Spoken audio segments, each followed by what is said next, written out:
Welcome, everyone, to Key Safety Talks here on our YouTube channel. Today, we're doing something pretty intensive. We're going through a significant amount of primary source material. We've got trial testimony, expert reports, legal arguments, all stemming from one of the real turning points and, frankly, one of the great tragedies in American industrial history. That's the Triangle Shirtwaist Factory Fire and, crucially, the criminal trial that followed it. Right. And our goal today isn't just to, retell the story that many people know. We want to do a really meticulous examination of these sources. We want to see how these different pieces, eyewitness accounts that sometimes clash, the legal tactics, the reports on the building itself, how they all fit together or didn't fit together. The idea is really to synthesize all this, to understand the systemic safety failures that this whole event, and especially the trial, really brought to light. Okay, so let's start by setting the scene. It's Manhattan, Saturday afternoon, March 25th, 1911. We're in the Ash Building. The Triangle Waste Company occupies the top 3 floors, 8, 9, and 10, and the fire itself kicks off on the 8th floor right around quitting time, just after 4:45 p.m. Yeah, that timing is absolutely critical, as you said. The bell had just rung, workers are getting their coats, gathering their things, and that's when the first cries of fire are heard.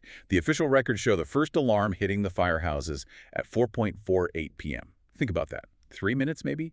And by 4:50 p.m., the first fire officer on scene takes one look and immediately calls in a second alarm.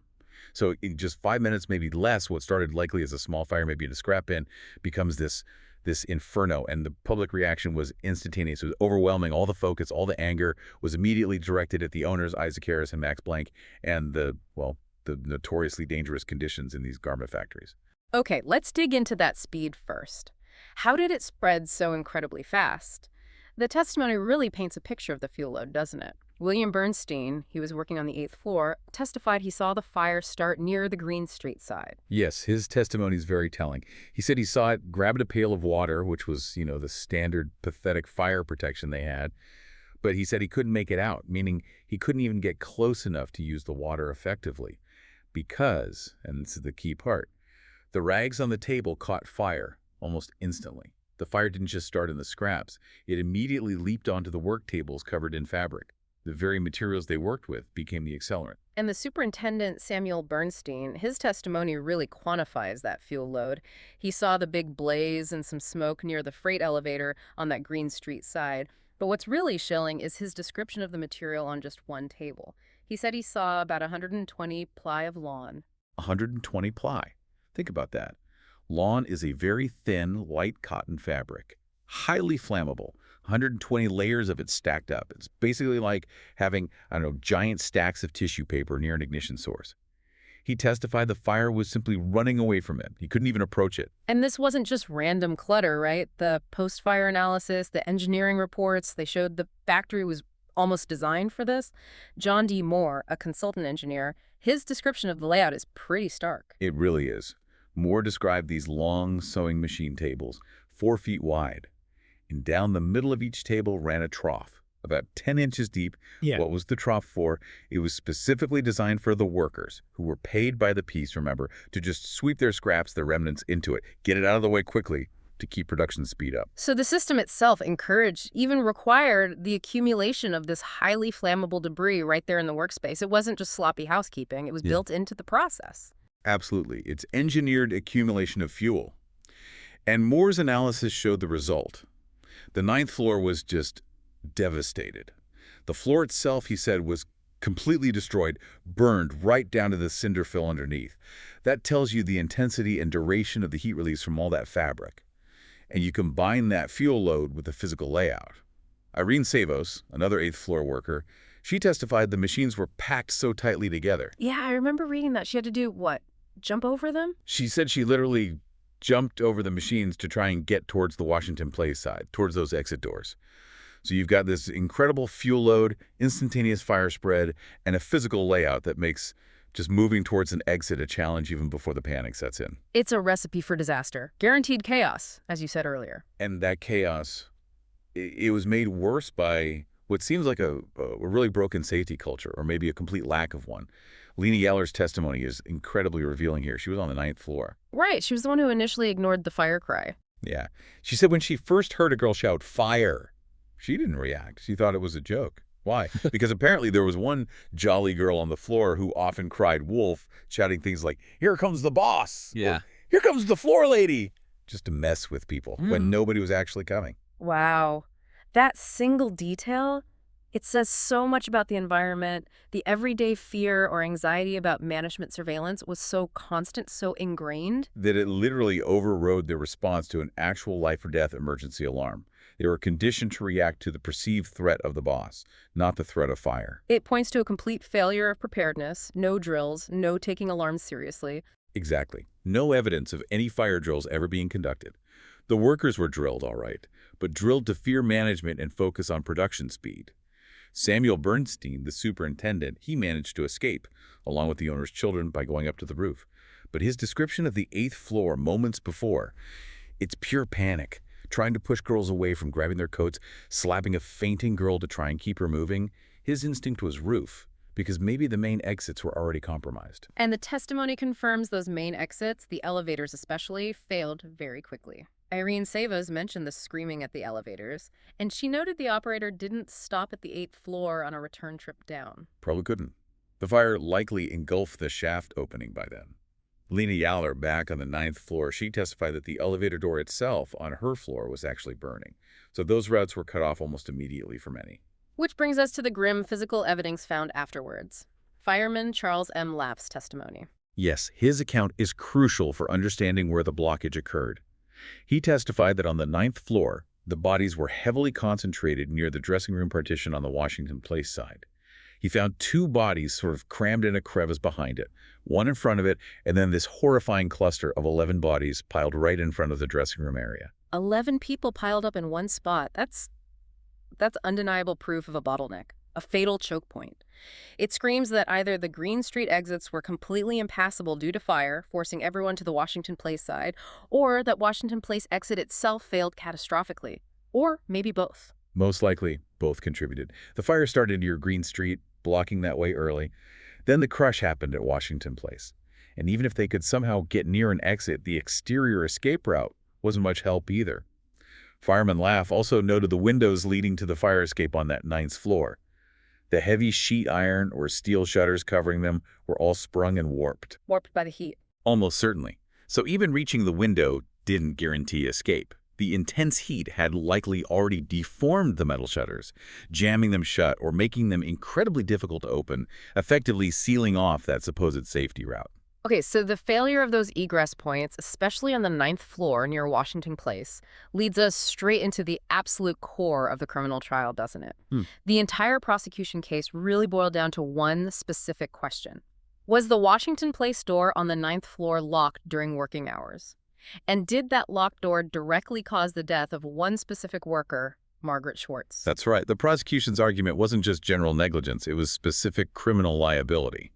They argued that the owners, Harrison Blank, had a policy, an intentional act of locking that door. Why? To prevent theft, to control the workers' movements, and that this policy, prioritizing petty theft prevention over human life, directly led to Margaret Schwartz's death and, by implication, many others. And the prosecution brought forward some very compelling, very emotional testimony to back this up. Josie Nicolosi, for instance. She was actually on the 8th floor, but she testified about seeing the chaos at the 9th floor Washington Place store. Yeah, her account was powerful. She described seeing about 30 girls frantically pushing and pulling at that door, trying to open it with all their might, but it wouldn't give way. And she claimed she saw Louis Brown, who seems to have been some kind of mechanic or foreman, eventually use a key to twist the lock and get it open. Crucially, Nicolosi didn't just say it was locked during the fire. She testified it was always kept locked. And she specifically linked this practice to management's reaction after a previous garment workers' strike, suggesting it was part of a deliberate strategy to clamp down on employees. Then there was Ethel Monick, who was actually a floor girl on the 9th floor. Her testimony sounds absolutely harrowing. It really does. Monick said she herself tried the door handle, couldn't open it, and yelled out, "Girls, here is a door," thinking it was a potential escape route. But when the other girls rushed over and tried it, they yelled back to her, "The door is locked, we can't open it." And under cross-examination, Monick admitted something else very significant, her fear of the owners. She said, "I was like nothing to them because I was only a working girl. She gets discharged. That is why I was afraid." This fear, she implied, kept workers silent about dangerous conditions like a routinely locked exit. And Becky Rothstein, another operator from the ninth floor, she basically corroborated Monick's account, right? Yes. Rothstein testified she tried the handle, and it would not bend. It was locked. She also confirmed she'd never seen that door used or even opened before, and she reiterated the standard procedure.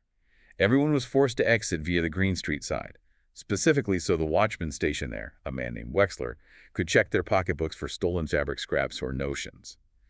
So this operational policy, this routine of checking for theft, had effectively nullified the Washington Place door as a usable exit long before the fire even started. Okay, so that's a pretty damning picture from the prosecution witnesses. But the defense, led by Max Stoyer, who was apparently a very formidable lawyer, they came back hard against this narrative. Oh, absolutely. Storer was known for his incredibly sharp, often brutal cross-examinations. His entire strategy wasn't necessarily to prove the door wasn't locked, but to introduce enough confusion, enough contradictory testimony to create reasonable doubt. He aimed to shift the narrative from a deliberately locked door implying criminal intent to maybe a difficult door or a stuck door amidst panic. So how did they counter the specific claims? What was their version of events? Well, Stoyer, in his opening statement, essentially promised the jury he'd show that, yes, Louis Brown might have used a key, but that he did open the door relatively easily, and crucially, that the door was found wide open shortly afterward. They didn't really dispute that a lock and key existed, but they completely disputed the implication of it being routinely locked with criminal negligence.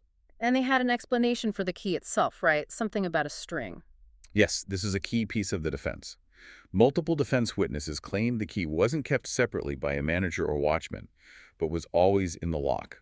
They described it being attached to the door frame or the lock itself by a piece of string. One witness described it quite specifically as checked piece of string, a half-inch wide if not more, about half a yard long.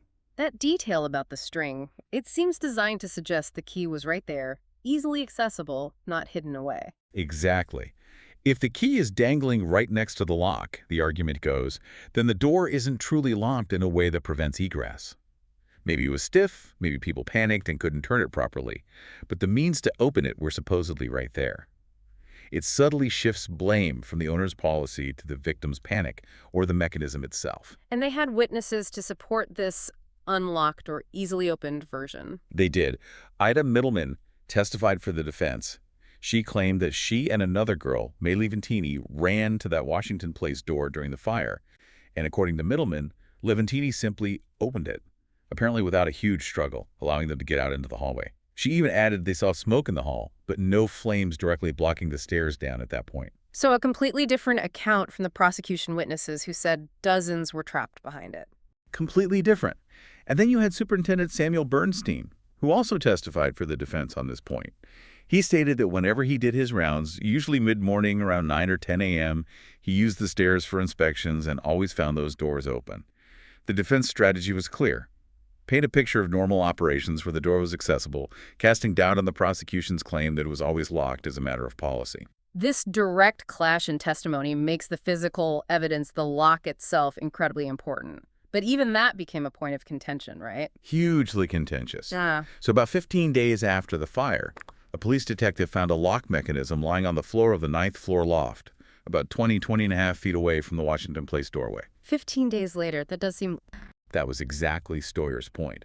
He objected fiercely to admitting this lock into evidence. His argument was basically, look, this fire was a massive tragedy. The entire city is focused on this building. Investigators are crawling all over it. The conscience of the city is stirred, as he put it. If this lock was the murder weapon, the key piece of evidence showing the door was criminally locked, why wasn't it found immediately? Why does it suddenly appear 2 weeks later, conveniently near the doorway?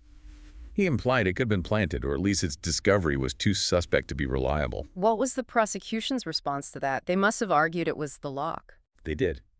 They argued that given the intense fire, the collapse, the water damage, the chaos of the rescue and recovery, evidence gets moved, buried. They likely argued that most other doors in the loft, like internal dressing room doors, probably didn't have this type of lock mechanism. So finding this specific type of lock even later in the general vicinity of the crucial exit door was significant circumstantial evidence. But you can see how Stoyer created doubt. The delay in finding it made its connection to the actual events of the fire debatable, at least in a legal sense requiring proof beyond a reasonable doubt. Okay, so setting aside the whole locked or unlocked debate for a moment, there are other fundamental physical problems with that Washington Place exit, weren't there? Problems that existed regardless of the lock status. Absolutely. And this is where the engineering testimony becomes critical for understanding the systemic failures, beyond just the lock. An engineer named Kiskman testified about the door's operation. He confirmed something incredibly basic but deadly. That Washington Place door, because of the layout of the landing and the stairs, had to open inward into the loft. Inward opening doors for a major exit route in a crowded factory.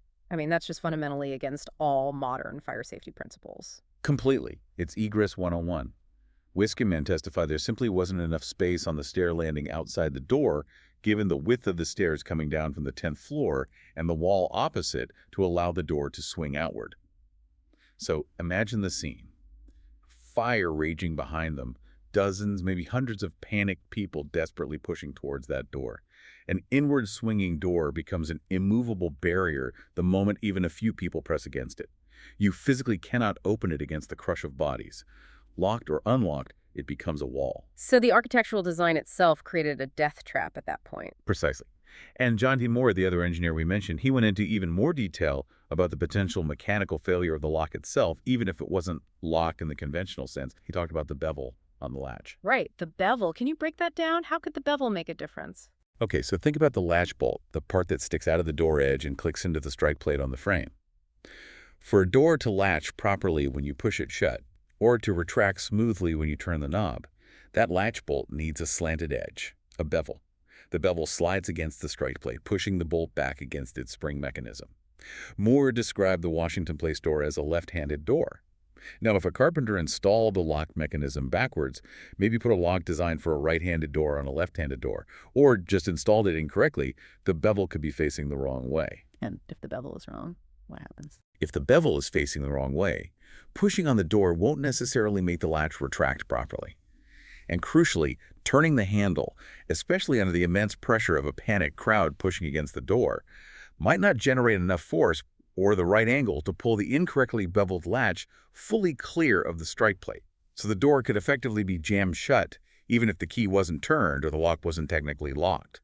The mechanism itself could have failed under pressure due to a simple, potentially overlooked installation error. Wow. So locked, jammed by the crowd against an inward swing, or mechanically stuck due to a reversed bevel. The result is the same. People couldn't get out. Exactly. Yep. Multiple potential failure points converging on one critical exit. And that stairway itself was flawed. Testimony confirmed the Washington Place stairs depended wholly upon artificial light, so if the power failed, it was pitch black. And unlike the Green Street stairs, which went all the way to the roof, the Washington Place stairs stop at the 10th floor. No roof access from that side. Just adding layers of failure upon failure. And then there's the fire escape, the last resort. We touched on the warped shutters, but the design itself was problematic. Deeply problematic. Yeah.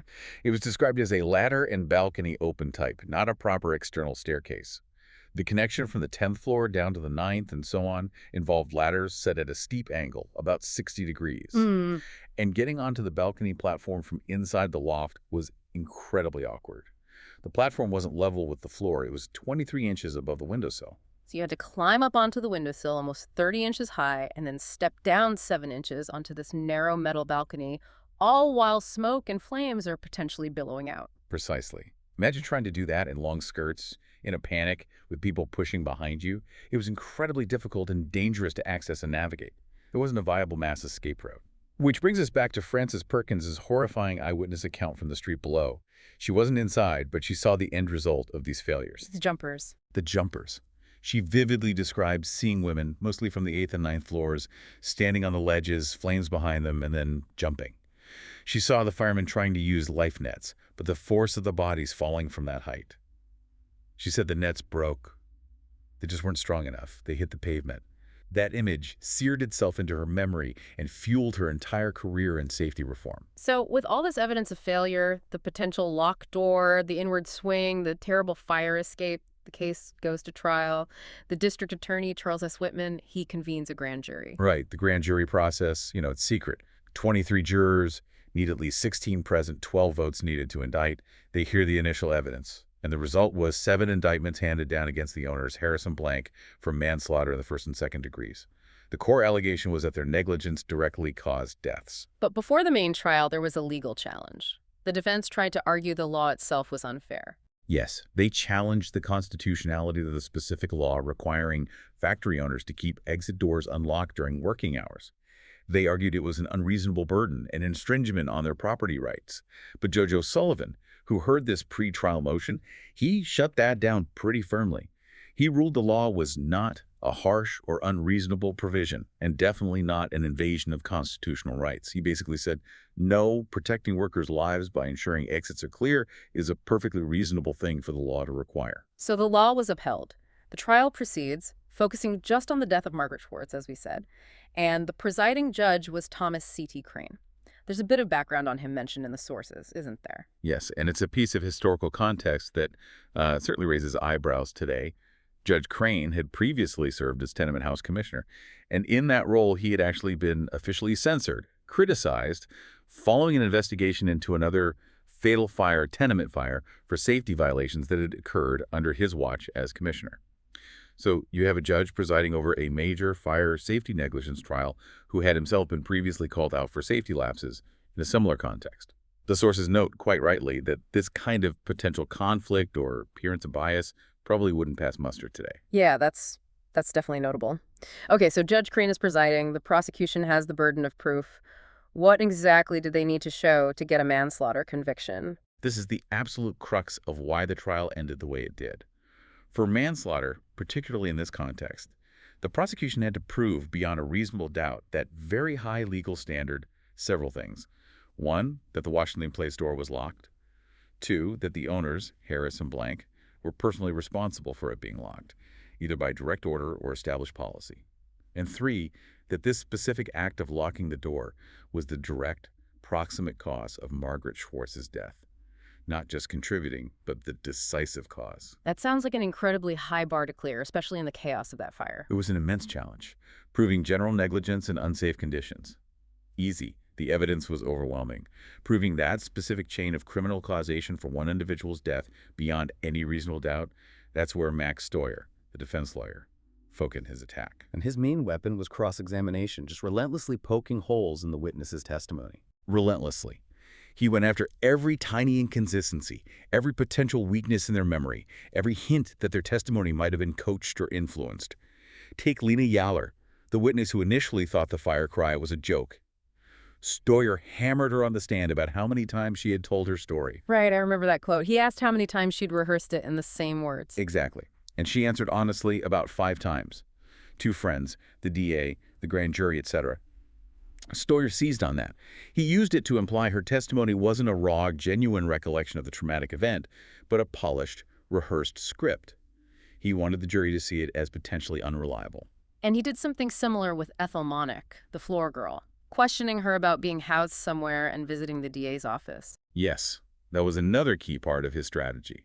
He brought out that Monick and likely other key witnesses had been housed together by the district attorney's office for a couple of weeks before the trial, ostensibly for their protection.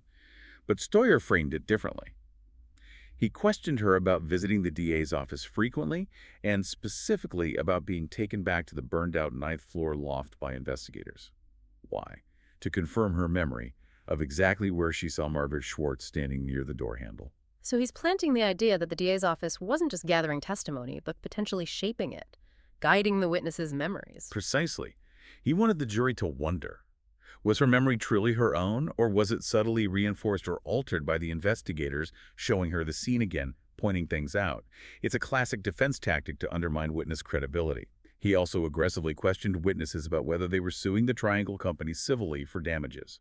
One witness admitted she had 2 lawsuits, pending one for her own injuries, one for her mother, who had presumably also been affected or killed. And the implication there is financial motive, that they might be exaggerating or lying in the criminal trial to help their civil cases. That was exactly the implication Stoyer wanted the jury to draw.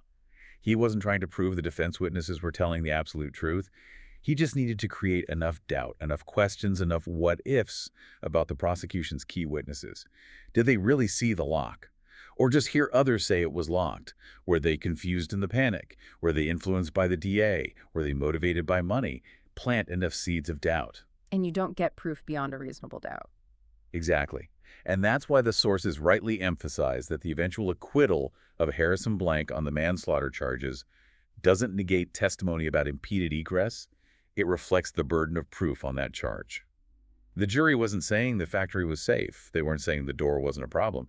They were saying the prosecution hadn't met the incredibly high legal standard to prove criminal manslaughter against the owners for that one specific death. It's a crucial distinction. The legal outcome doesn't erase the documented safety failures. Not at all. And the trial, even beyond the locked door debate, brought out other evidence of systemic, long-standing safety violations at Triangle, things that weren't really disputed. For instance, official reports from the city's labor department, dating back to 1909, 2 years before the fire were introduced. And what did those earlier reports show? They documented multiple violations, things like the illegal employment of children under 16, a lack of required wash sinks for the workers, the need for additional toilets due to the sheer number of employees crammed in there. These weren't hidden problems, they were on record. Which raises the question of inspections. If these things were known, why wasn't anything done? Was the inspection process itself flawed? Massively flawed, it seems. The labor commissioner at the time, John Williams, he testified that generally his inspectors didn't give advance notice before visiting a factory. That sounds good, right? Surprise inspections. But then Exhibit H, one of their own inspection reports from before the fire, was presented. And on that report, under the section for person in authority, who the inspector actually spoke with during the visit, it listed Edna Berry, telephone girl. The telephone operator was the person in authority representing the factory to the safety inspector. That's what the official report said. It's almost comical if it weren't so tragic.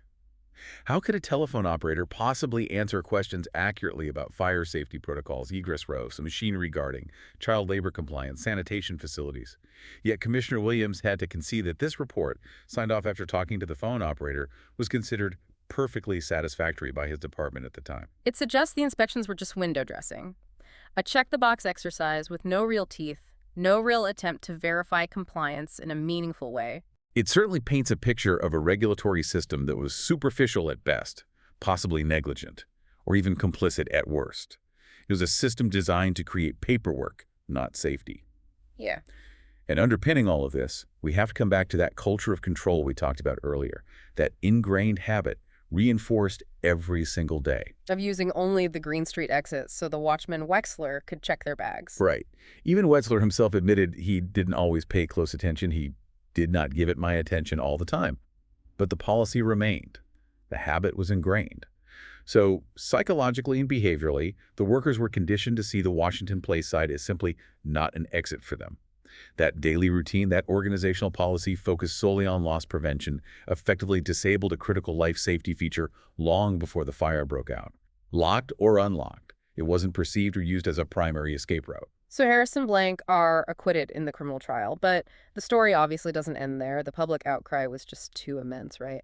Oh, it was volcanic. The acquittal might have legally exonerated the owners on those specific charges, but in the court of public opinion, they and the entire system that allowed the fire to happen were absolutely condemned. The focus shifted almost immediately from the narrow legal question of the locked door to the much broader issues.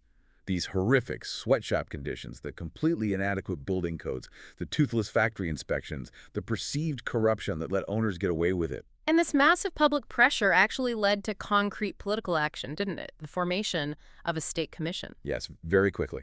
In June 1911, just 3 months after the fire, the New York State Legislature established the Factory Investigating Commission, the FIC.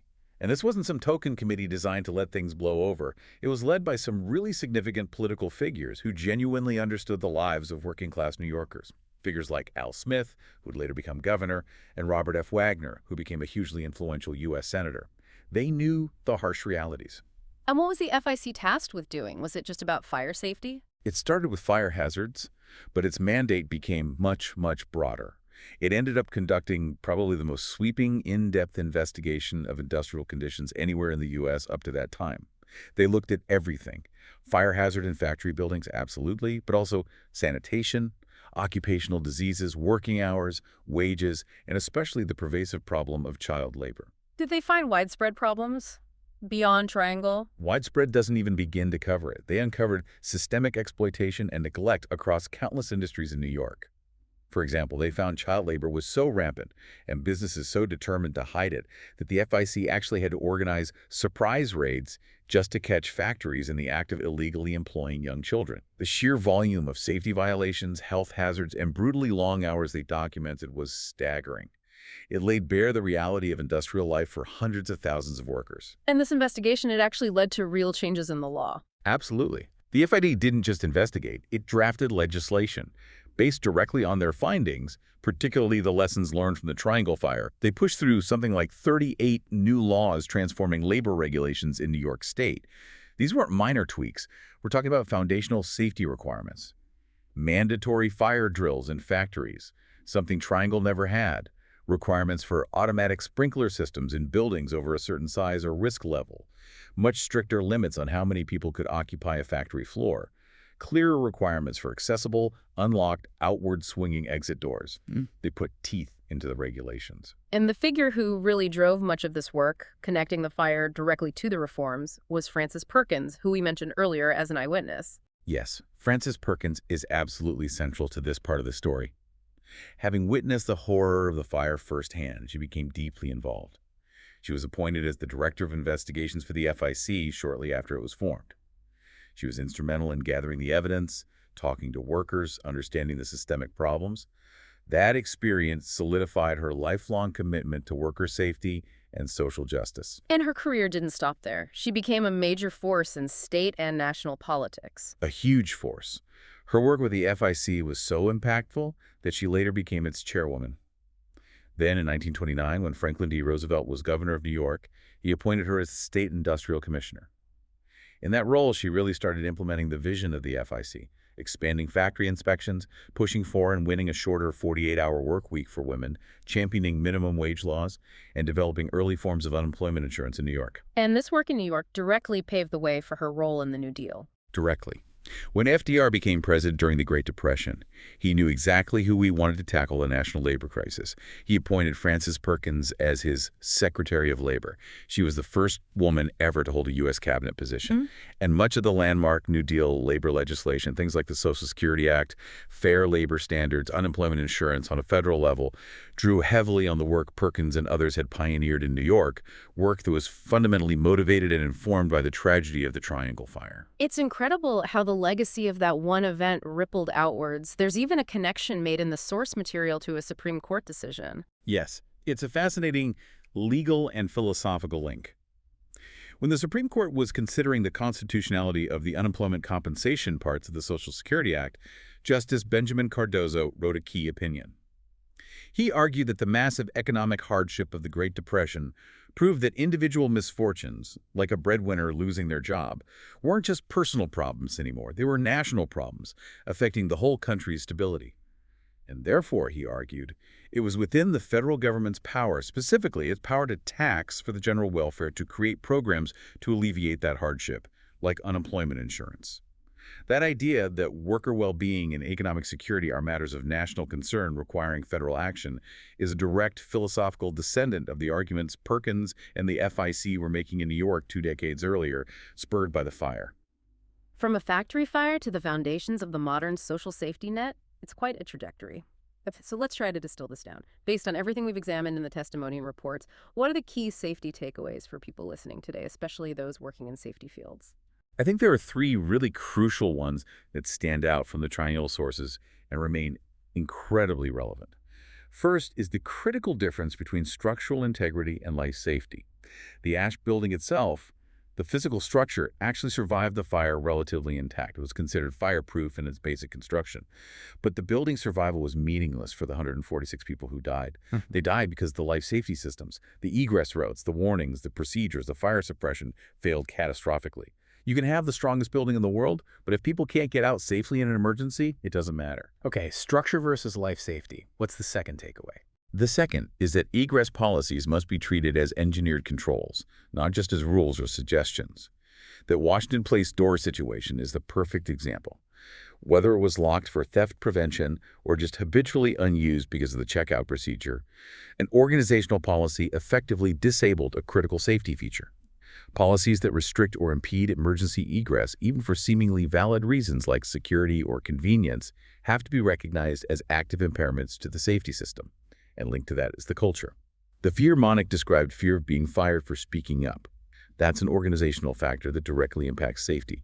Egress depends on people feeling empowered to use all available routes. So treat policies that affect escape routes with the same seriousness as a physical barrier. Got it. And the third takeaway. Third, assume predictable fuel accumulation and engineer controls accordingly.